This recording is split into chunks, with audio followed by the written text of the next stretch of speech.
는 하나님 말씀 신약성경 사도행전 8장 4절로 8절의 말씀입니다. 신약성경 199페이지 199페이지입니다. 신약성경 사도행전 8장 4절로 8절 말씀입니다. 앞에 스크린에도 있습니다. 저와 한 절씩 교독하도록 하겠습니다.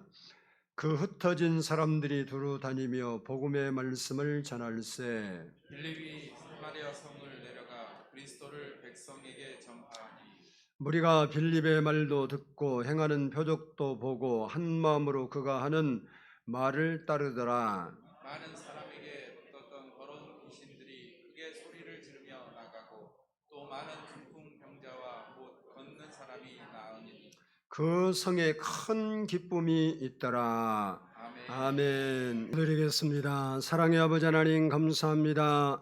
오늘도 이렇게 저희가 거룩한 주일 하나님께 나와서 하나님께 예배할 수 있게 해주신 것 감사합니다. 이 시간도 저희가 세상의 세파에 시달려 아버지의 마음이 상하고 힘들고 아버지와는 연약한 부분이 있을지라도 주님께서 이 시간 우리 마음이 모이셔서 만져주시고 평안한 마음 주시고 하나님의 말씀이 우리를 새롭게 하는 시간 되게 하옵소서. 주님께서 늘 우리와 함께 하심을 감사드리오며 예수님의 이름으로 기도드리옵나이다. 아멘. 할렐루야. 우리 옆사람과 한번 인사합니다. 사랑하고 축복합니다. 행복하게 삽시다. 크게 행복하게 삽시다. 예수를 믿는다는 것은 세상에서 가장 행복한 일입니다. 우리가 세상을 살아가면서 기쁘고 행복한 일을 많이 경험하고 살아가고 있지만 예수를 믿음으로 경험한 하나님이 주시는 기쁨과 행복보다 더 큰 것은 이 세상에 없습니다. 사도행전 2장 13절을 보면 또 어떤 이들은 조롱하여 이르되 그들이 새 술에 취하였다 하더라라고 했습니다.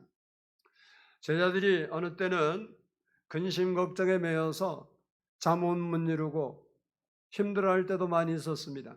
그런데 어느 때는 그들 마음이 너무 기쁘고 행복해서 사람들이 보니까 얼마나 그의 얼굴이 기쁨과 행복이 가득했으면 술 취한 사람처럼 되었다 그랬습니다.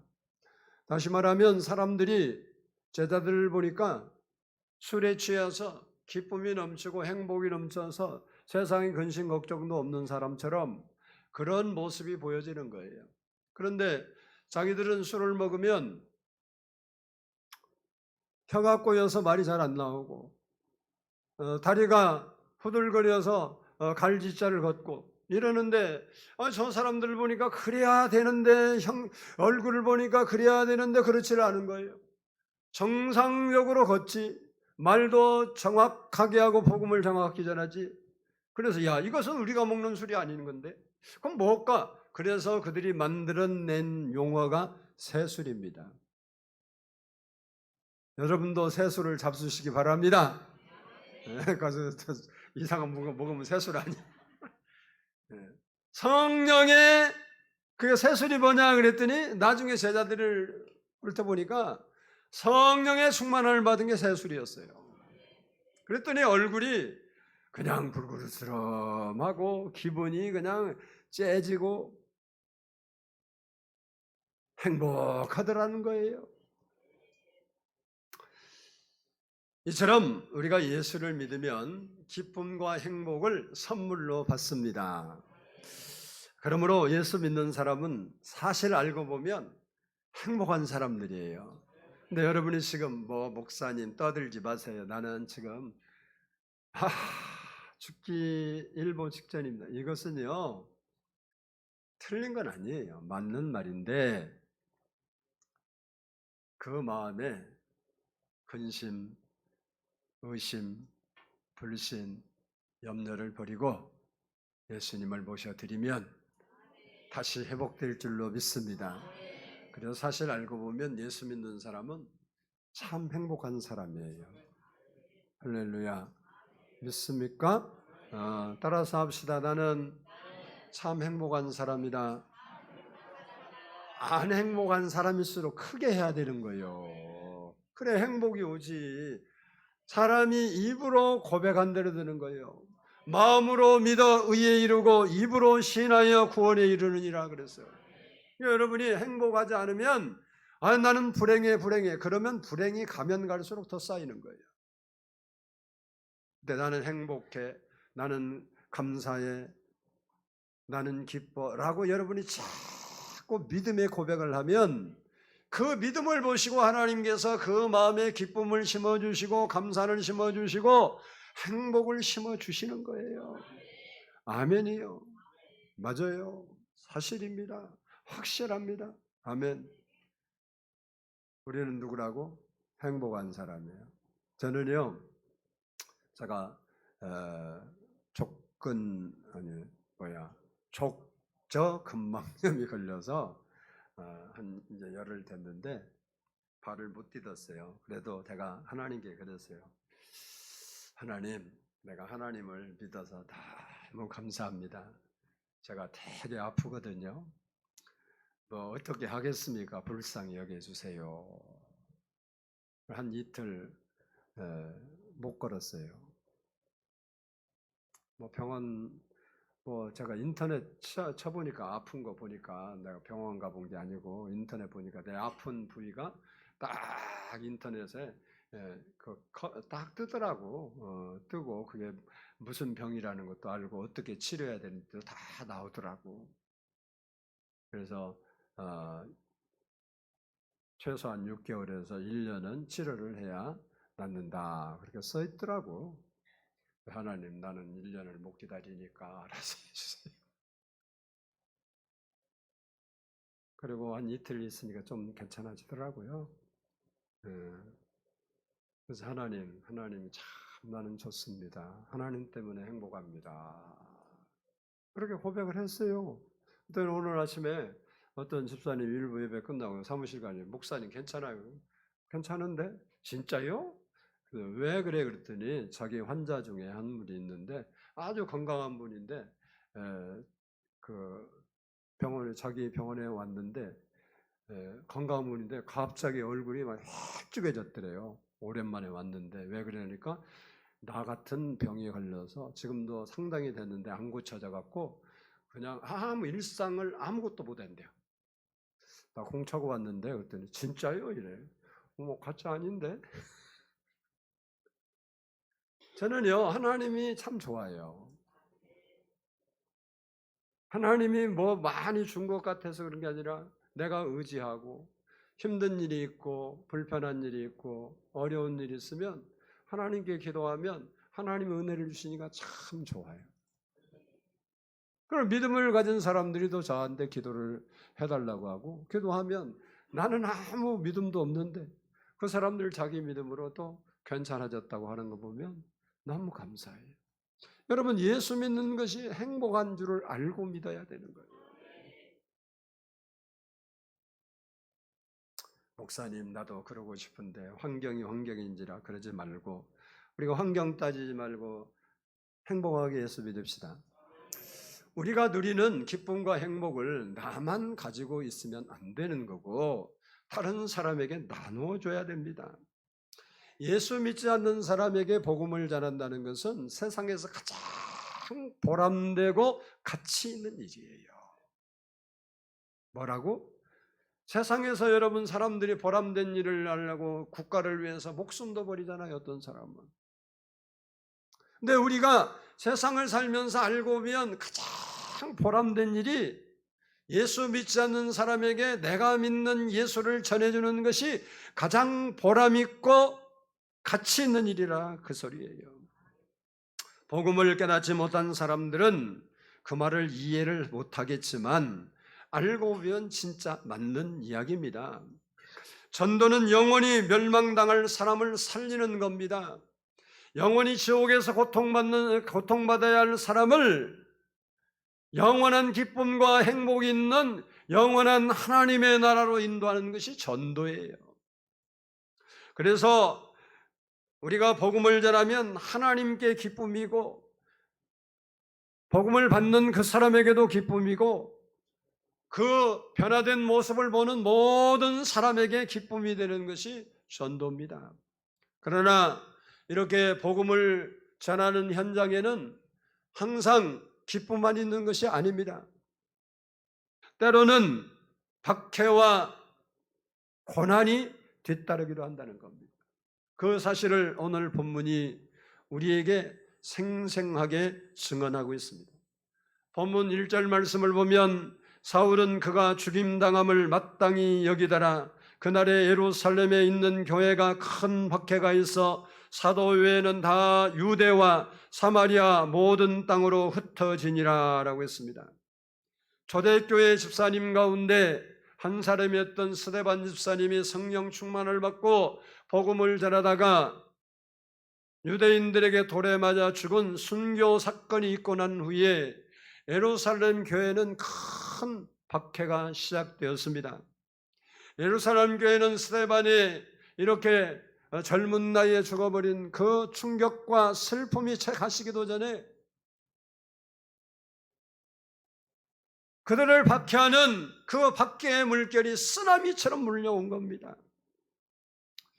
1절을 보면 사울은 그가 죽임당함을 마땅히 여기더라 라고 했습니다. 이 말씀처럼 박해의 앞잡이가 사울이었습니다. 사울이 선봉장이 되어서 예수 믿는 사람을 잡아다가 감옥에 가두는 일이 시작되니까 사도를 제외하고는 모든 성도들이 사방으로 뿔뿔이 흩어진 겁니다. 이렇게 사망으로 흩어진 그리스도인들이 어디 가서 숨어 지낸 것이 아니라 도망간 그 자리에서 또 돌아다니고 두루 다니면서 복음을 전한 겁니다. 우리가 본문을 통해서 중요하게 생각해야 할 말씀은 그들이 박해로 인하여서 쫓겨다니는 그리스도인들이 어디를 가든지 복음을 전했다는 사실입니다. 성경을 보면 예수님께서도 전도하시려고 두루 다니셨고 예수님의 명령을 받은 제자들도 역시 전도하기 위해서 두루 다니셨고 그리고 성도들도 두루 다녔습니다. 마태복음 4장 23절을 보면 예수께서 온 갈릴리에 두루 다니사 그들의 회당에서 가르치시며 천국 복음을 전파하시며 백성 중에 모든 병과 모든 약한 것을 고치시니라고 했습니다.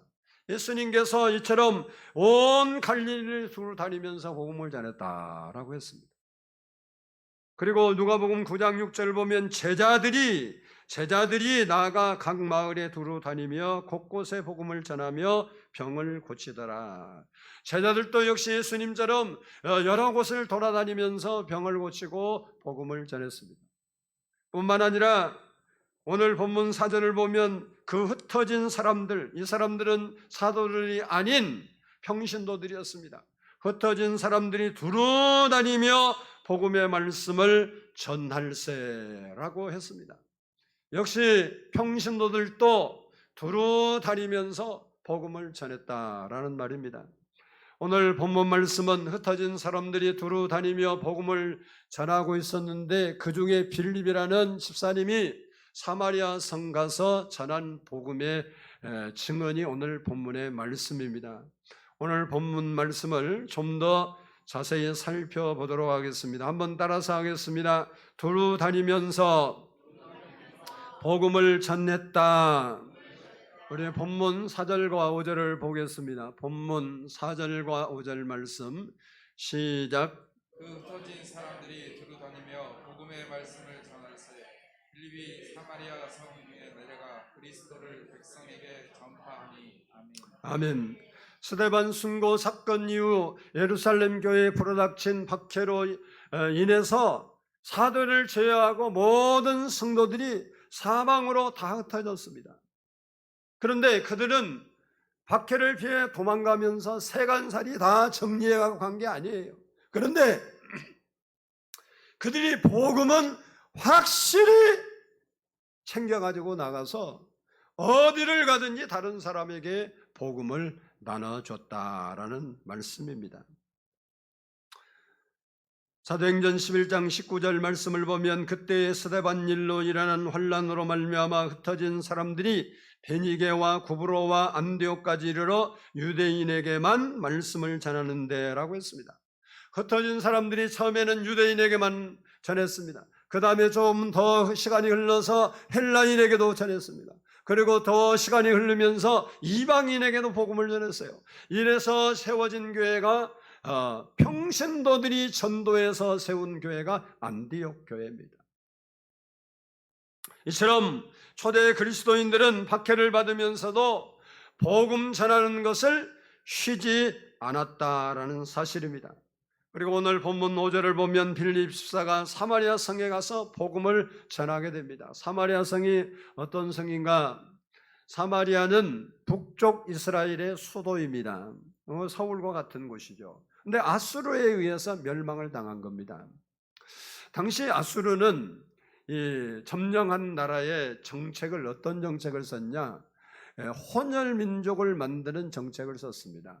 다시 말하면 점령한 나라의 백성들을 한 반쯤 데려다가 또 다른 나라 점령한 나라 거기 반쯤 있는 곳에 채워 숫자를 맞춰.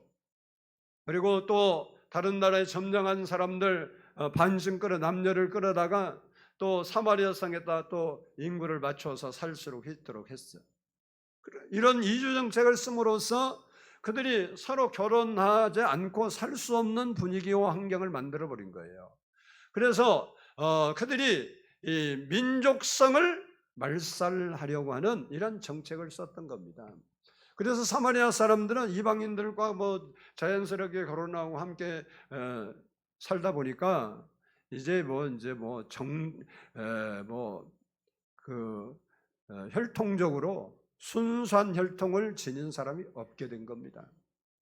근데 남쪽 유다도 멸망을 했는데 바벨론을 끌려갔어요. 그런데 바벨론에 끌려갔는데도 불구하고 그들은 우리로 말하면 어떤 한 동네에 같이 살면서 다른 이방인들과 결혼하지 않고 자기들과 결혼하면서 순수한 신앙과 혈통을 이렇게 지켜왔습니다. 그러다가 포로에서 귀환해서 돌아왔는데 이런 신앙적 사고를 갖다 보니까 사마리아 사람들 보니까 완전히 자기 나라 사람이 아니야. 우리나라도 뭐 옛날에는 단일민족, 백이민족인데 요즘 단일민족이라면 웃어버리죠. 단일민족이 어디 있어?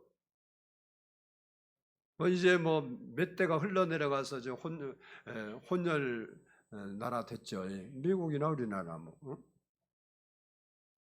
그래서 옛날에는 아무리 미국 사람하고 결혼하고 양코백을 결혼했다고 사람들이 손가락질했어요. 부자하고 결혼하든 유명하고 결혼하든 왜 혈통을 안 지켰다고. 근데 요즘은 지키는 게 이상한 거예요. 글로벌 시대니까 세계적으로 결혼하는 게 좋은 거예요. 그런 시대가 됐잖아요. 이게 사마리아 성 사람들이 이렇게 돼버렸고 유대인들은 순수하게 남쪽 유다 사람들은 자기의 믿음과 혈연적 민족성을 지키다 보니까 이 사마리아 사람들을 아주 멸시했어요. 쳐다보지도 않고 그적 지역하지도 않고 만나지도 않고 예를 들어서 예루살렘에서 저 갈릴리를 가려면 사마리아를 통과해야 가깝게 가는데 사마리아 사람 안 만나려고 빽빽 잡아 돌아서 강변으로 해서 멀리 돌아갔어. 그런데 그들에게 복음이 전해지고 그들이 복음을 받아들이니까 멸시와 천대를 받던 그 사마리아의 살맛이 나고 큰 기쁨이 넘치는 성이 되었다라는 사실입니다. 그렇습니다. 우리가 복음을 전해야 세상에서 실패하고 소외되고 시대에 빠진 사람들이 살맛나고 기쁨 넘치는 삶을 살 수 있게 되는 것입니다. 그러므로 우리가 복음 전한다는 것은 전도하고 예수 믿으라는 단순히 이야기가 아니고 그 사람들에게 새로운 인생의 삶을 열어주는 거예요.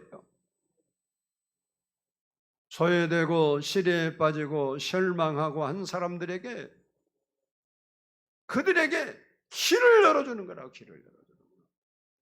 그러므로 우리는 초대교회 성도들처럼 자부심을 가지고 주님을 전하는 여러분 되어야 될 줄로 믿습니다. 두 번째는 따라서 합시다. 불행하게 만드는 문제들이 해결되었다. 우리 7절을 보겠습니다. 7절 말씀 같이 읽습니다. 시작. 많은 사람에게 붙었던 더러운 귀신들이 크게 소리를 지르며 나가고 또 많은 중풍 병자와 못 걷는 사람이 나오니. 아멘. 여기 나오는 질병들은 당시나 지금이나 의학적으로 치료할 수 없는 병들입니다. 누가 귀신을 내어 쫓을 수 있습니까? 누가 못 걷는 안전뱅이를 일으킬 수 있겠습니까? 지금도 못해요. 의학이 발전해도 안 되는 거죠. 그런데 빌립 집사가 사마리아 성에 가서 복음을 전한 그 현장에 귀신이 떠나가고 많은 중풍무병자들이 고침을 받고 더 나가서 오늘 본문의 말씀 보니까 못 걷는 사람, 안전뱅이들이 일어나서 걷는 역사가 일어났습니다. 이것이 복음의 능력입니다. 우리가 복음을 전할 때에 하나님께서 그들을 믿게 하시려고 성령의 은혜를 통해서 그 역사를 우리에게 이루어 주시는 거예요. 그러므로 우리는 하나님이 하실 줄을 믿고 기도하고 담대하게 선포해야 되는 거예요. 아멘. 누가 한다고? 하나님이 하신다고. 여러분이 전도하다가 아픈 사람이 있고 아니면 우울증 걸려 잠 못 자는 사람이 있고 그러면 기도해 주세요. 기도. 그냥 기도해 주지 말고 설명을 해야 돼요. 예수를 믿으면 하나님 우울증도 싹 사라지게 해주신다. 이렇게 하고 내가 오늘 한번 기도해 줄 테니까 뭐 미쳐봤자 손해잖아. 기도 한번 받아볼래? 그러면 그러자고 그러면 기도를 해줘. 그럼 그날 밤 무조건 잘 잘 거예요. 걱정하지 마라. 왜? 그 사람을 구원할 의도가 있으면 하나님께서 반드시 자게 해. 그럼 날 잘 잤어? 전화 한번 해. 그러면 어떻게 신통방통해 잘 잤어? 그럼 뭐가 예수 믿어야 돼. 근데 생각해 볼게. 그러면 나도 그러면 그 다음부터 또 못 자. 걱정하지 마. 약 먹어도 안 나. 예수 믿으면 되는데 기도 한번 오늘 또 할까? 그럼 한번 할까? 그러다 보면 콕 껴서 오는 거예요. 여러분이 능력이 있냐 없냐, 신의 은사를 받나 이런 생각하지 마라. 신유는 하나님이 하는 거예요. 여러분은 믿음으로 선포하면 하나님이 말씀을 선포했으니까 그 말씀의 약속대로 행해 주시는 거예요. 오늘날도 우리가 하나님 말씀을 믿으면 하나님이 약속하신 그 약속을 이루어 주시는 거예요.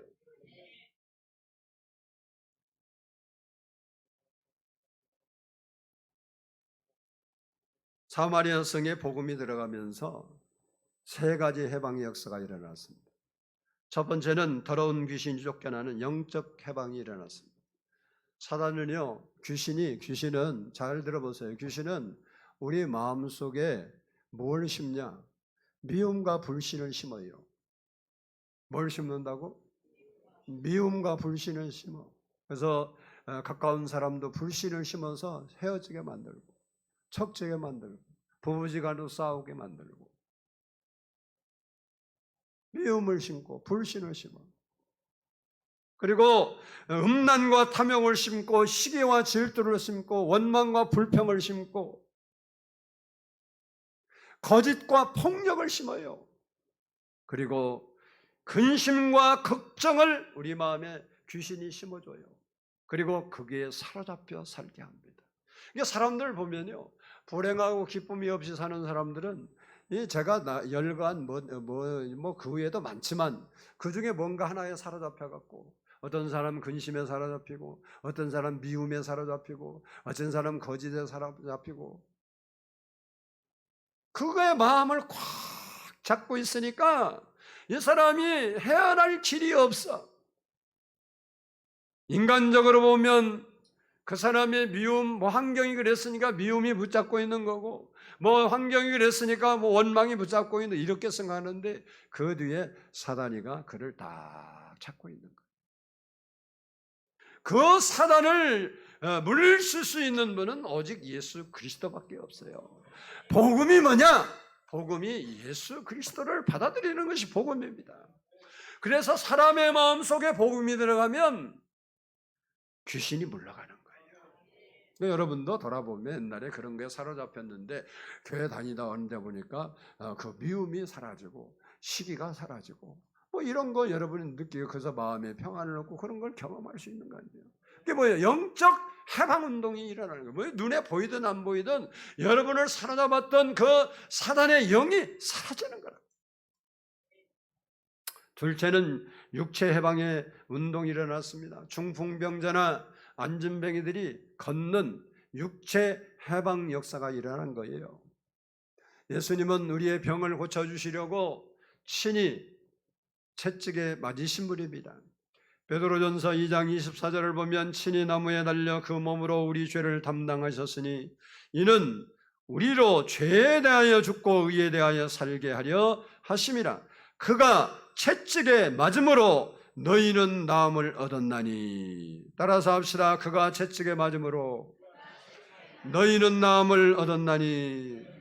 다시 한번 따라서 합니다. 예수님이 채찍에 맞음으로 나는 나음을 얻었다. 그러므로 복음이 들어가는 곳마다 불치병이 고쳐지는 기적이 일어나는 거예요. 예수님 당시만 일어나는 게 아니고 오늘날도 일어나고 앞으로 예수님 오신 날까지 믿음의 사람에게는 역시 이 역사는 계속되는 겁니다. 오늘도 이 복음을 믿으면 신의 역사가 일어나는 거예요. 세 번째는 정신적 해방이 일어났습니다. 사마리아 성에 복음이 들어가자 그들을 짓누르고 있던 온갖 근심과 걱정, 우울증, 번민, 좌절, 절망, 슬픔, 한숨이 사라지고 그 성의 기쁨이 충만하게 되었어요. 이런 데서 우리가 정신적 붙잡힘에서 노임을 받아야 기쁨이 오는 거예요. 근데 우리가 예수 믿어도 왜 내 마음이 안 비ful까? 여러분 뭔가 그 잘못된 사단이 주는 생각에 딱 잡혀서 본인이 그걸 내려놓을 생각을 안 해. 아, 이거는 나하고 상관이 없는 거지. 그걸 버리면 하나님이 역사하는데.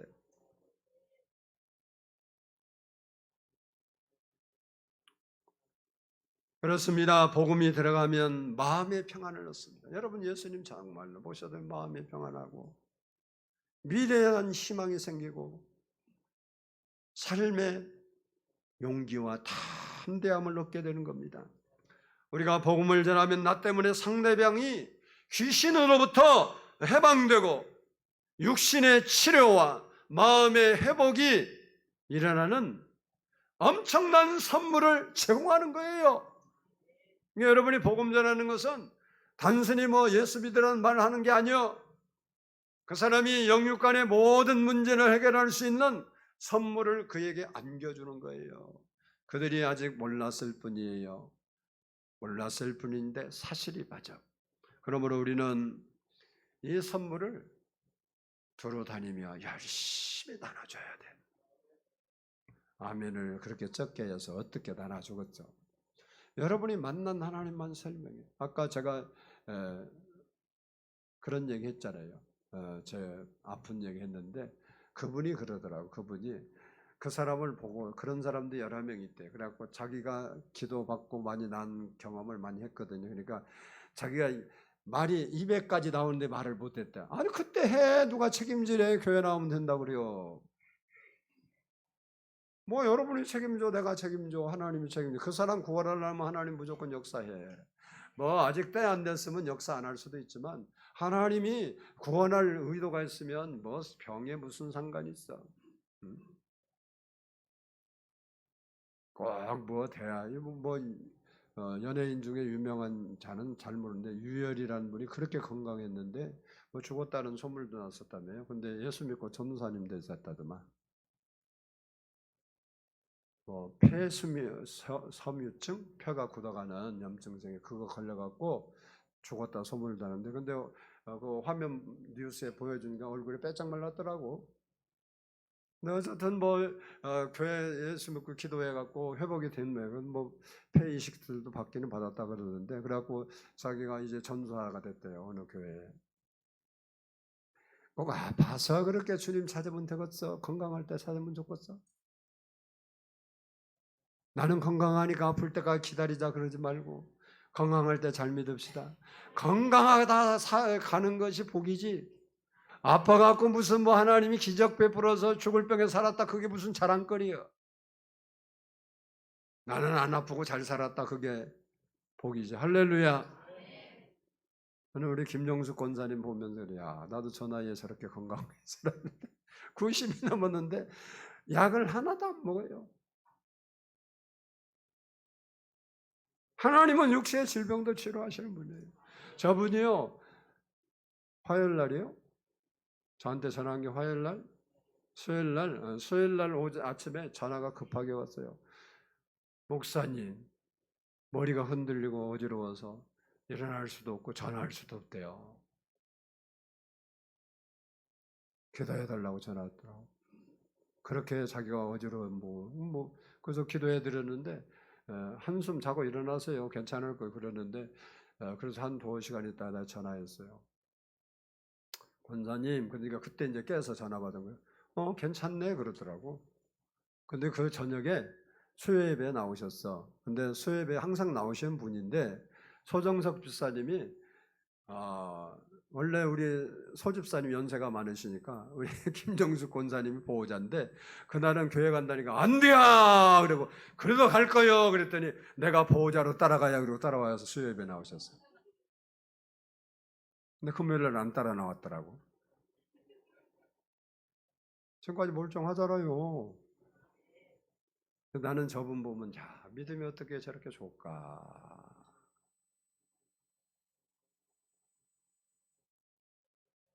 저도 족저 건방증 때문에 기도 내가 왜 안 했겠어요 했으니까 좋아졌지.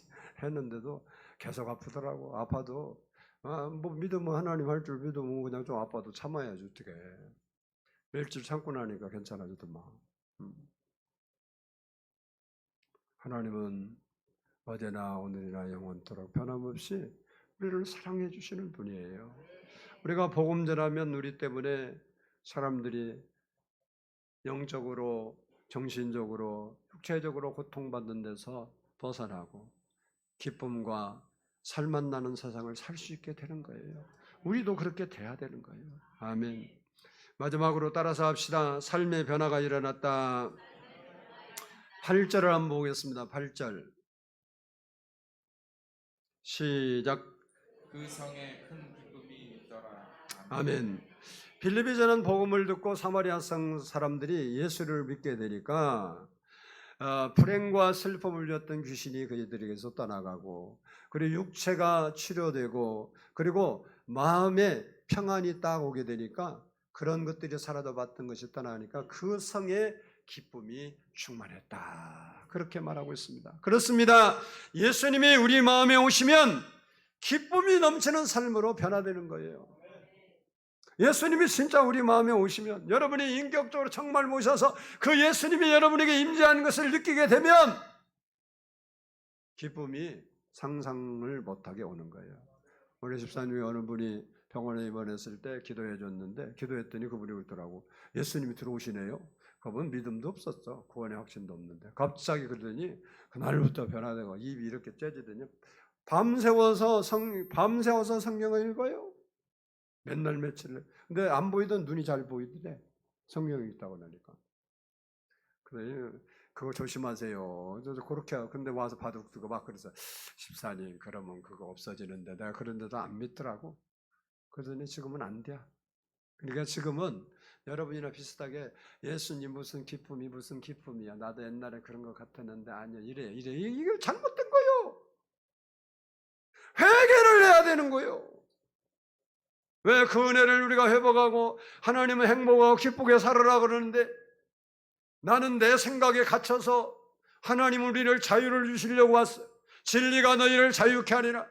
주님께서 우리를 모든 무음에서 풀어서 자유케 하시려고 그러는데 우리 생각이 꽉 어떤 생각에 붙잡혀서 주님이 주신 기쁨을 발로 차고 주님이 주신 행복을 발로 차고 살아가는 거예요. 이거 불쌍한 거 아니에요. 왜 예수님이 오시면 기쁨이 넘치냐? 예수님이 큰 기쁨의 좋은 소식으로 오셨기 때문에 그렇습니다. 누가복음 2장 10절을 보면 천사가 이르되 무서워하지 말라 보라 내가 온 백성에게 미칠 큰 기쁨의 좋은 소식을 너희에게 전하노라 라고 했습니다.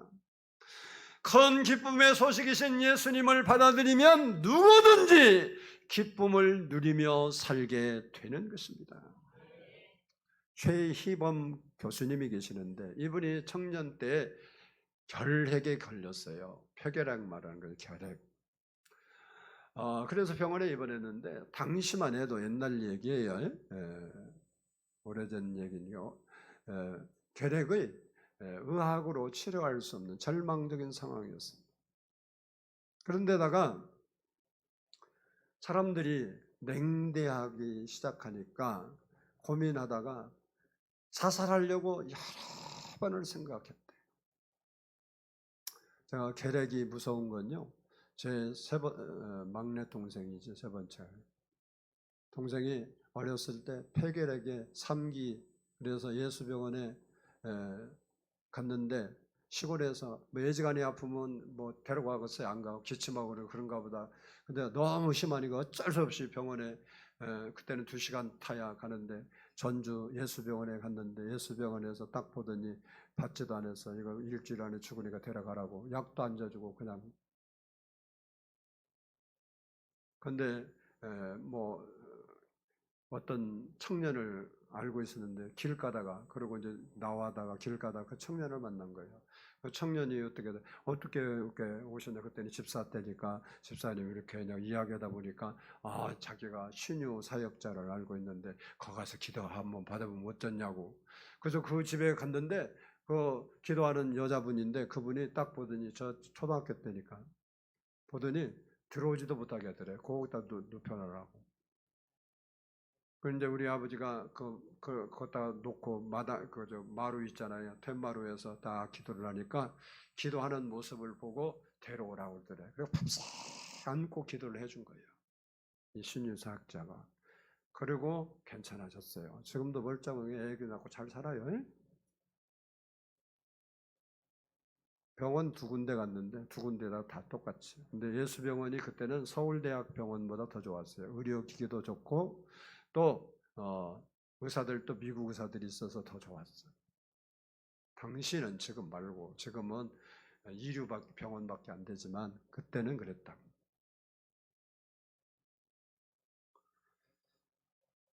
결핵이 무서운 병이 이분이 결핵에 걸려서 그렇게 자살을 하는데 어떤 사람이요 성경책을 읽어보라고 하고 던져준 게 있었어요. 근데 뭐 하다가 어떻게 이제 그 성경을 읽기 시작했는데 읽다가 예수를 믿어한다는 그런 자기 마음에 깨달음이 와서 뭐 그 사람이 뭐 병원에 갈 수 있는 형편이지 아니죠. 그게 전염성 있는 병이잖아요. 근데 그 자리에서 무릎을 꿇고 기도하다가 은혜를 받은 거예요.